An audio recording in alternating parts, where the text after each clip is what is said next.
Mheshimiwa Dr. Samia Suluhu Hassan anawaahidi kupitia uwakilishi huu kwamba serikali yake ya awamu ya 6 itaendelea kusimamia maendeleo ya michezo hapa nchini.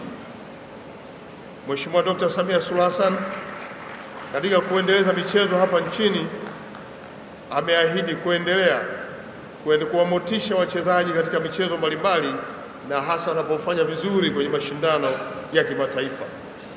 Ndugu wana michezo, usiku wa leo ni usiku wa heshima kwa mashujaa wetu, wana michezo wetu, ambako taifa linadhihirisha kutambua thamani yao, mchango wao katika taifa letu. Michezo ni afya, michezo ni ajira, michezo ni mshikamano, michezo ni maendeleo, lakini michezo ni burudani.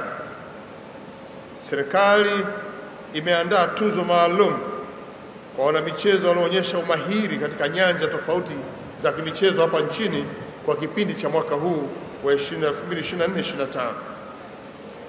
Na uwepo wa tuzo kwa wanamichezo ni hatua muhimu yenye malengo mahususi na manufaa makubwa katika kuendeleza na kuimarisha sekta ya michezo hapa nchini.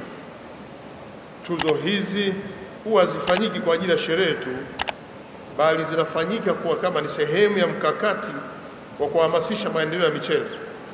Ndugu na michezo wenzangu, niendelee kuhakikishia kwamba serikali ya awamu ya 6 chini ya uongozi wa mwanamichezo nambari 1 Mheshimiwa Dr. Samia Suluhu Hassan ambaye ndio rais wetu, imefanya mapinduzi makubwa kwenye sekta ya michezo kama sehemu ya utekelezaji wa ibara ya 243 ya ilani ya uchaguzi ya mwaka 2020-2025.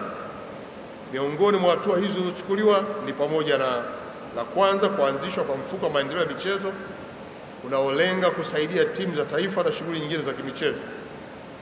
Lakini la pili, imeongeza bajeti ya Wizara ya Habari, Utamaduni, Sanaa na Michezo ikiwemo na ile ya Zanzibar katika kutoa fedha nyingi zaidi kuliko za mwaka uliopita, ikiwa ni ongezeko linalokwenda kukidhi mahitaji ya uratibu wa shughuli za michezo.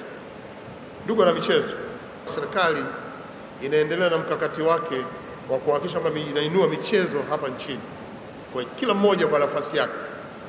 Uwe mchezaji, uwe mdhamini, uwe unafadhili baadhi ya michezo, uwe ni wakala wa wachezaji, endelezeni taaluma hiyo, kazi hiyo, ili kila mwaka tuwe tunakutana pamoja na kujadili namna ya kuendeleza michezo, na hiyo ndio itakuwa mwelekeo wa serikali yetu.